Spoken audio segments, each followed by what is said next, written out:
Kopri Jember dampingi korban kekerasan hingga pelaku tertangkap.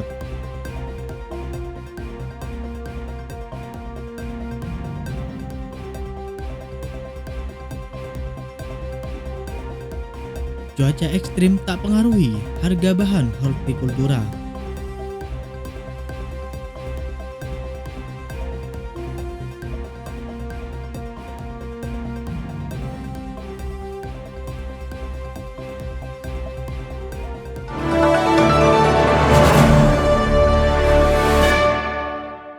Halo sobat, salam jumpa dalam kelas IJTI. Ruang profesional menjadi jurnalis merdeka. Bersama saya, Ibra Alvan. Selain dua informasi tadi, kami juga akan menyegat informasi yang menarik lainnya. Tetap bersama kami di News 58.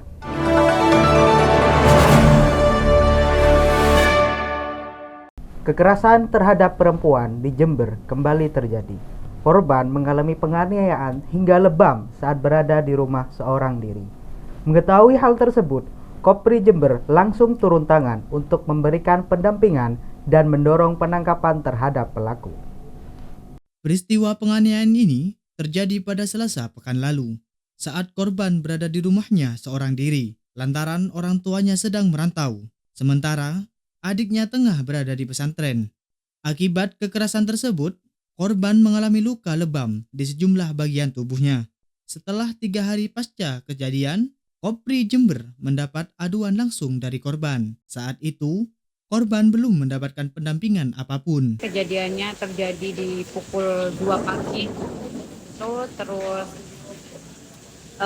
posisi korban sendirian memang di rumah karena kedua orang tuanya sedang merantau. Adiknya juga lagi mondok gitu kan, terus dia sendiri di rumahnya. Nah kemudian pelaku melakukan aksinya jam 2 pagi dengan membobol jendela kamar korban. Nah ketika tersadar, korban pastinya melakukan pemberontakan dan disitulah kemudian pelaku melakukan penganiayaan sampai menyebabkan korban lebam dan lain semacamnya. Kemudian setelah itu melakukan tindak pemerkosaan kepada korban. Ketua Kopri Jember segera melakukan koordinasi dengan lembaga bantuan hukum untuk memberikan perlindungan kepada korban. Berkat upaya tersebut, pelaku akhirnya berhasil ditangkap oleh pihak berwajib di wilayah Sidoarjo pada Kamis dini hari tadi. Selain itu, Kopri Jember berkomitmen untuk terus mendampingi korban kekerasan dan mendorong penegakan keadilan bagi perempuan. Dari Sumbersari Jember, tim liputan melaporkan. Meskipun cuaca ekstrim melanda sejumlah wilayah Jember, harga komoditas hortikultura di Pasar Tanjung terbilang stabil. Namun, penurunan daya beli masyarakat tetap menjadi perhatian pedagang, yang berharap Pasar Tanjung bisa kembali ramai seperti sedia kala. Cuaca ekstrim yang terjadi beberapa hari terakhir tidak banyak mempengaruhi harga komoditas hortikultura di Pasar Tanjung Jember. Namun penjual mengaku daya beli masyarakat menurun akibat banyaknya pasar pesaing di luar pasar. Sejumlah pedagang di pasar tradisional Tanjung Jember menyebut harga komoditas hortikultura saat ini cenderung stabil. Harga bahan-bahan seperti sayuran, cabai, dan rempah-rempah relatif normal. Meskipun beberapa hari kemarin cabai merah besar sempat naik hingga Rp50.000 per kilogram. Namun saat ini sudah kembali normal di angka Rp30.000. Sementara itu, bawang merah masih menjadi komoditas yang harganya tinggi, yaitu di kisaran Rp40.000 per kilogram. Meski harga bahan pokok terbilang stabil, pedagang mengaku daya beli pembeli menurun. Penurunan ini bukan hanya disebabkan oleh faktor cuaca, tapi karena banyaknya pasar pesaing di luar Pasar Tanjung. Kondisi tersebut membuat penjualan di Pasar Tanjung terus menurun. Hal serupa juga dirasakan penjual tempe. Menurutnya, penurunan omset terjadi karena proses pembuatan tempe saat cuaca lembab. Ditambah lagi banyak penjual di luar pasar yang menawarkan produk dengan cara lebih instan. Selain itu, banyak pemasok sayur yang biasanya menyuplai ke pedagang Pasar Tanjung sekarang memilih untuk menjual langsung. Hal ini membuat langganan penjual di dalam pasar berkurang dan penjualan turut menurun. Terus untuk ini Bu, pelanggan itu menurun nggak Bu karena cuaca, karena harga yang beberapa hari ini tidak stabil gitu, dibilang tidak stabil, itu untuk pelanggan itu menurun atau gimana? Menurun Mbak, penjualannya sekarang menurun, nggak stabil. Iya, sebenarnya ini induknya, cuma induknya nggak jadi induk sekarang ini. Iya, kalah sama pasar kecil itu. Kan petani sayur langsung dijual sendiri gitu, jadi orang nggak beli di atas terus. Nggak langsung ke pasar gitu Pak, langsung dijual. Pasar di bawah itu Dijual yang sendiri. tahu itu mobil-mobil itu kan langsung dari petani. Terus rapi-rapi ambil dari situ. Pasti bermunculan banyak. Langganan tuh semakin sepi kan. Akhirnya kan pengaruh, biasanya ambil 5, ambil cuma 1. Akhirnya pasar. Pedagang mengaku kondisi ini membuat pasar Tanjung kurang ramai dan sudah tidak lagi sepadat dulu. Bahkan sebagian menilai pasar Tanjung sudah tidak lagi menjadi pasar induk seperti sebelumnya karena kalah saing dengan pasar-pasar kecil di luar. Dari Kaliwates Jember, tim liputan melaporkan.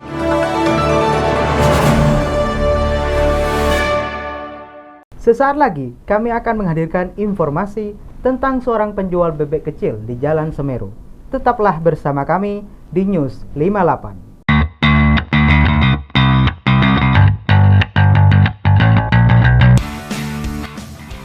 Inilah program edukasi jurnalis TV yang layak Anda ikuti. Kampus IJTI. Halo Sobat, selamat jumpa dalam Kampus IJTI, ruang profesional berlibur bersama keluarga. Sejarah masa lalu di Jember. Saya Kirana Yuni. Kampus IJTI, ruang profesional menjadi jurnalis merdeka. Halo Sobat, saya Adiba. Eca Delis. Saya Aisyah Mawadina, mahasiswi IPAS Nurul Jadid Python Probolinggo, program studi komunikasi dan penyiaran Islam. Saya senang sekali menjalani praktikum jurnalis TV di kampus IJTI. Di tempat mental lapang, belajar secara langsung teknik reportase, berbasis audiovisual, dan memproduksi materi berita televisi. Menimba ilmu dan pengalaman kepada ahlinya. Peserta diarahkan terlibat langsung dalam proses hunting berita, membuat skrip atau naskah berita televisi, voice over, dubbing, hingga proses editing video. Ayo bergabung dalam Kampus IJTI.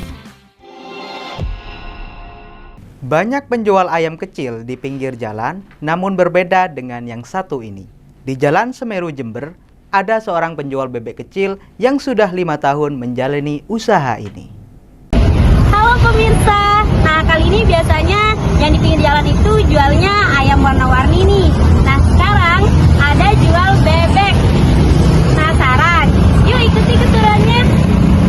Di sepanjang Jalan Semeru Jember, terlihat seorang penjual yang setia menjaga dagangannya di tepi trotoar. Bukan makanan atau minuman, melainkan anak bebek yang masih kecil dan menggemaskan. Sudah 5 tahun ia menjalani pekerjaan ini untuk memenuhi kebutuhan hidup sehari-hari. Dengan modal sederhana, setiap hari ia bisa menghasilkan pendapatan sekitar Rp70.000. Harga yang ditawarkan terbilang terjangkau, berkisar antara Rp10 hingga Rp15.000. Kalau boleh tahu, bebeknya ini dari harga berapa aja ya Pak ya? Dari harga 10, ada yang 15. Oh bebeknya dari 10. Ya, ada yang 15. 15. Oh, kalau boleh tahu nih Pak, inisiatif Bapak kenapa kok jualan bebek sama ayam? Ada kerjaan. Nah pemirsa, udah lihat keseruannya? Lihat nih, lucu-lucu dan imut-imut bukan?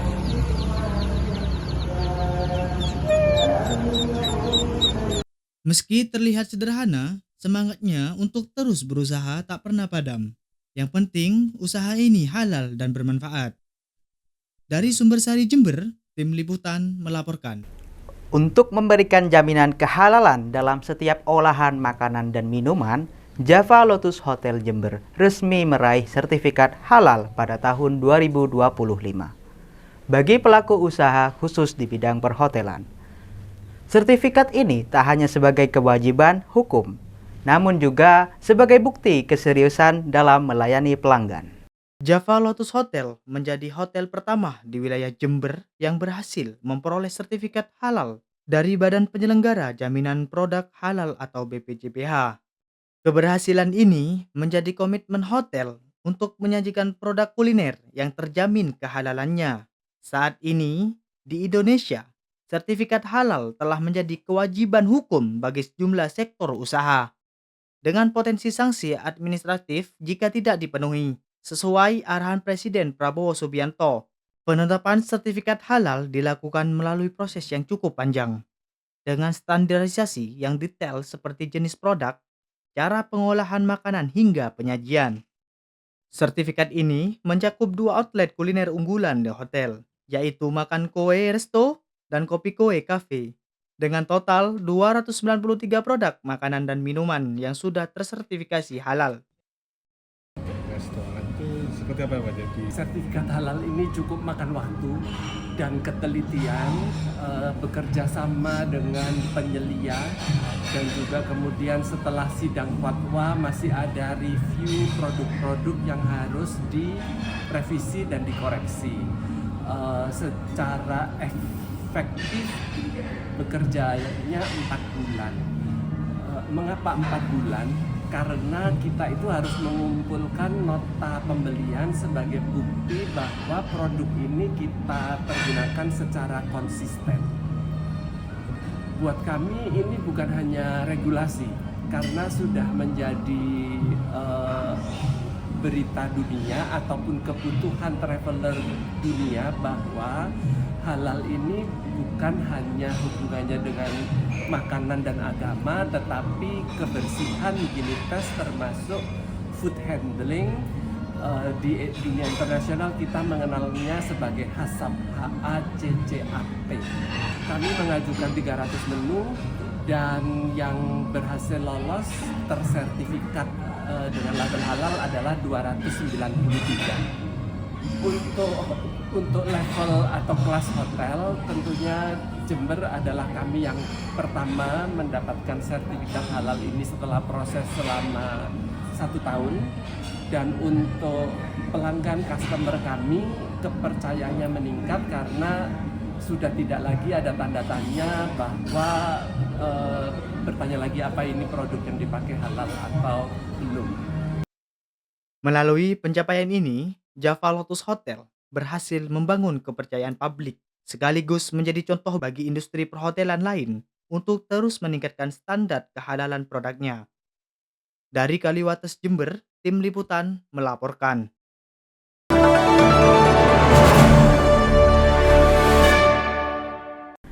Sesaat lagi, kami akan mengajak Anda mencicipi berbagai kuliner di Planet Kopi Aston Hotel Jember.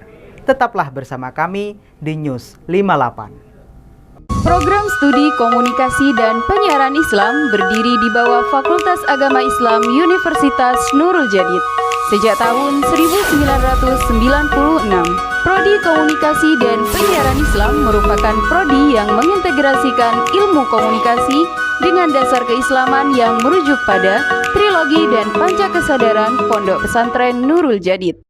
Kamera, roll in, action. Kembali lagi bersama kami di podcast KPI, bincang-bincang santai menuju masa depan.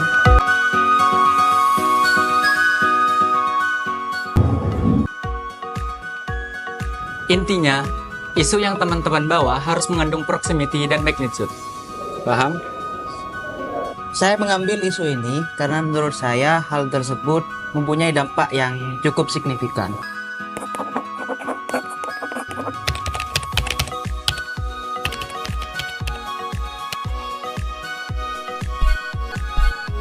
Teknik editing video dan desain menjadi salah satu skill yang harus diselami oleh mahasiswa dan mahasiswi program studi komunikasi dan penyiaran Islam.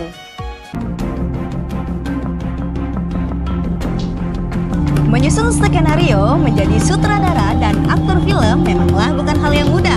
Oleh karena itu, di program studi komunikasi dan penyiaran Islam, mahasiswa dan mahasiswinya dilatih untuk menjadi scriptwriter, sutradara, dan aktor profesional.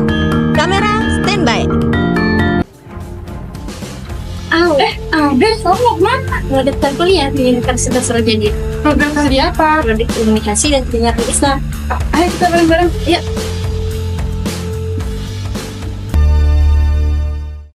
Bagi Anda pecinta kuliner, destinasi yang satu ini mungkin bisa menjadi referensi Anda. Menyajikan kuliner Indonesia hingga western serta tempat yang estetik, kafe ini sangat cocok untuk memanjakan lidah dan tempat nongkrong bersama teman dan keluarga. Di jantung kota Jember, terdapat sebuah tempat kuliner yang menarik dan patut Anda coba, yakni Planet Kopi di Aston Jember Hotel. Di sini, pengunjung dapat menemukan berbagai pilihan makanan dan minuman yang ditawarkan dari Indonesian food hingga western, seperti burger, pizza, krepes klepon, nasi goreng, hingga olahan kopi-kopi yang dibuat dengan proses yang teliti. Selain makanan, tempat ini juga didesain dengan nuansa natural dan estetik, sehingga pengunjung dapat menikmati suasana yang nyaman dan santai sambil menikmati makanan dan minuman. Planet Kopi Aston Hotel yang memasuki umur ke-3 tahun, kini menjadi salah satu pilihan tempat kuliner yang populer di kalangan masyarakat Jember sebagai tempat nongkrong bersama keluarga. Ya, hari ini kita merayakan ulang tahun Planet Kopi yang ketiga. Jadi Planet Kopi ini kan dari 2002 Oktober kita sudah opening. Jadi konsepnya memang hari ini bukan hanya sekedar merayakan anniversary, tapi juga momen di mana kami akan launching beberapa menu ya, yang memang secara market itu cukup banyak permintaannya.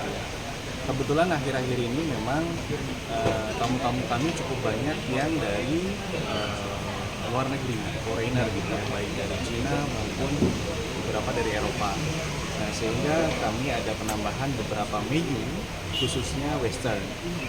Nah, saya akan spill sedikit itu dari lamb shank dan juga ribs. Salah duanya adalah itu. Bagi Anda yang ingin mencari tempat kuliner yang nyaman dan lezat, Planet Kopi dapat menjadi salah satu pilihan terbaik. Dari Kaliwates Jember, tim liputan melaporkan.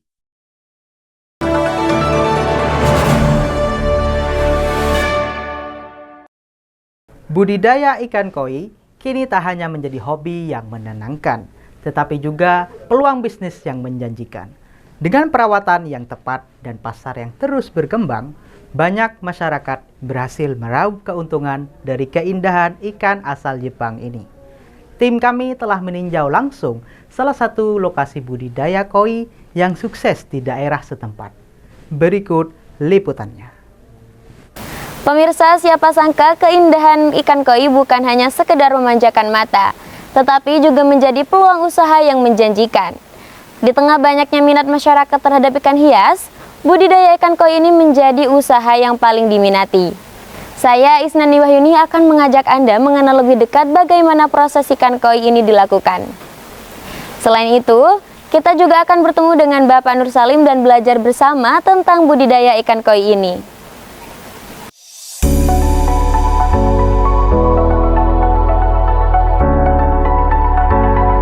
Oke pemirsa, di sini kita sudah bersama dengan Bapak Nur Salim. Langsung aja kita tanya-tanya yuk.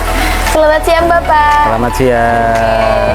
Pertama-tama saya mau tanya nih Pak, Bapak ketertarikan untuk membudidaya ikan koi itu apa dan sejak kapan ya Pak?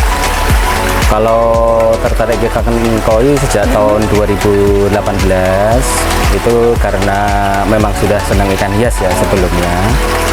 Terus kemudian tertariknya ke koi ya itu warna-warni dan ikan koinya itu besar, berbeda dengan ikan hias warna-warna yang lain biasanya kan kecil-kecil. Kalau ikan koi itu besar, dan alhamdulillah di keluarga saya ini juga senang sama ikan koi, jadinya seperti saling mendukung gitu. Iya benar banget, dukungan itu penting. Iya. Benar. Terus cara perawatan ikan koi ini gimana Pak supaya warnanya tetap cerah dan ikannya juga sehat? Jadi kalau kita ingin memelihara ikan koi supaya tampil cantik, yang pertama yang kita perhatikan adalah kesiapan kolam. Kolamnya itu harus minimal 25-30%-nya itu adalah filter. Jadi kita buat seperti ekosistem di alam. Ini air, dianggap aja sungai ya. Terus kemudian di situ itu kita anggap sebagai endapan-endapan. Jadi kotoran itu berputar di situ. Ini kan pakai pompa. Kemudian masuk ke sini. Ini sudah bersih. Akhirnya kan lumut-lumut juga tumbuh, mikroorganisme juga tumbuh di sini. Akhirnya air yang di sini juga sehat. Dan sekali lagi untuk ikan hias itu juga perlu pakan warna. Jadi pakan warna ada sendiri, pakan untuk grow, untuk menumbuh kembangkan juga ada sendiri, dan terpenting lagi adalah paparan sinar supaya kulitnya itu shining, tampak lebih bersinar, warna cerah gitu. Gitu ya. Terus berapa lama sih Pak waktu yang dibutuhkan sampai ikan koi ini siap jual atau dipanen? Nah, kalau di budidaya itu sebenarnya mulai dari 4 bulan yang pertama itu sudah ada sortasi. Jadi ikan yang dipanen pada waktu 4 bulan terus di grade, dicari yang bagus-bagus, ada pakemnya sendiri, itu sudah bisa dijual. Untuk koi-koi yang bagus biasanya taruh 1000 ikan yang ditebar pada waktu kecil ya, itu paling hanya sekitar 10% yang paling bagus ya, sekitar 100 lah. Nah, dari ukur tadi yang 4 bulan tadi ya, sekitar 7 cm sudah bisa dijual. Nanti setelah itu panen-panen lagi sudah bisa dijual. Terus seperti itu gitu. Terus seperti itu. Ya. Nah, terus juga jenisnya itu ada apa aja nih Pak? Kalau yang ada di sini ada yang paling banyak jenis Shiro, terus kemudian ada Soa, terus kemudian ada Kohaku, terus kemudian ada Sanke, dan beberapa ini jenis yang antik atau jarang di pasaran itu jarang ada 2 ini. Lumayan bervariasi juga ya ternyata. Banyak sekali jenisnya, ikan koi itu banyak. Jadi untuk kisaran harganya ini ada di harga berapa saja Pak? Kalau harga itu sangat tergantung sama besar, kecil, sama pola ya, kemudian juga shiningnya ikan itu sendiri. Jadi di ikan koi itu bisa, kalau di sini ya harganya kalau di penghobi antara 150, ada juga yang jutaan rupiah. Jadi sangat tergantung ikannya, polanya seperti apa, bodinya seperti apa, kemudian kulitnya, shiningnya seperti apa, gitu. Kira-kira seperti itu. Yang terakhir Pak, apa tantangan Bapak dalam budidaya ikan koi ini? Tantangannya yang pertama adalah menemukan koi yang bagus waktu diproduksi, karena itu sangat sulit. Jadi dari sekian ribu yang saya katakan tadi itu hanya sekian persen. Dari 1000 taruhlah hanya 100 yang bagus. Terus yang kedua, ikan ini kalau sudah kita budidaya dalam jumlah besar itu datang penyakit. Nah, itu juga harus pandai merawat, mengobati sampai benar-benar sembuh dan bisa dilepas ke pasar. Itu tantangan yang menurut saya itu harus ditaklukkan sama penghobi koi yang ingin budidaya dan jualan ikan koi. Terima kasih Bapak atas pembelajaran di hari ini. Baik pemirsa, jangan lupa untuk tetap mengikuti kami di News 58.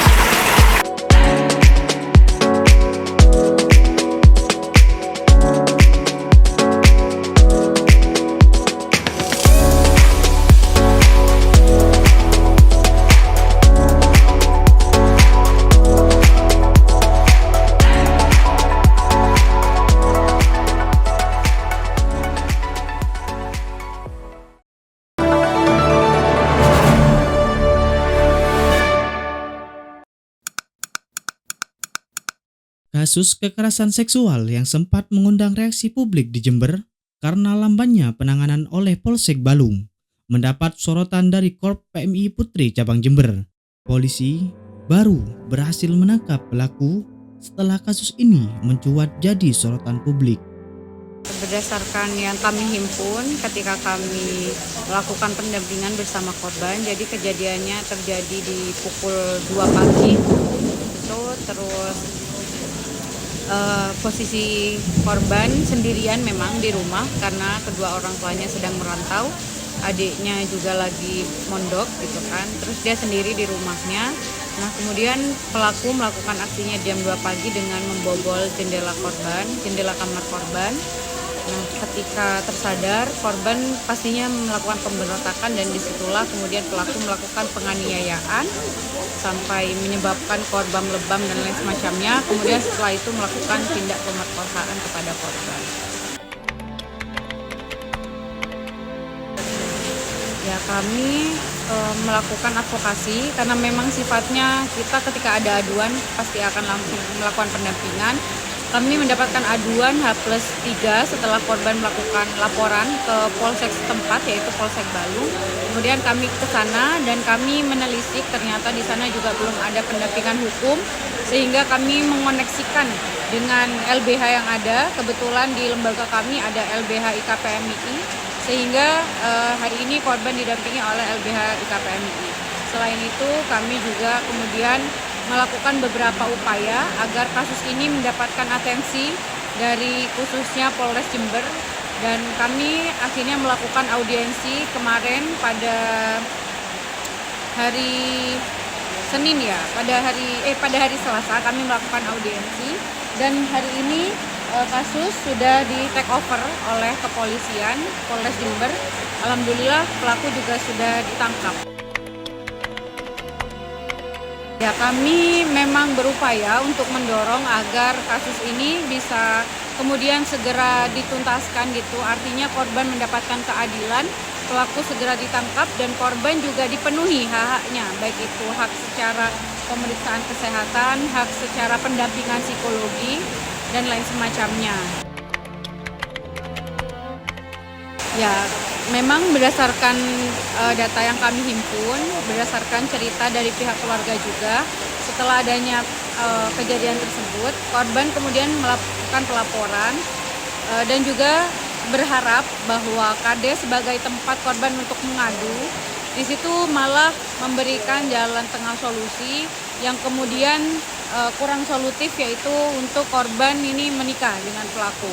Tentunya dalam perspektif ini kami juga kecewa dengan apa yang kemudian disampaikan oleh Kades karena itu bukan langkah yang terbaik.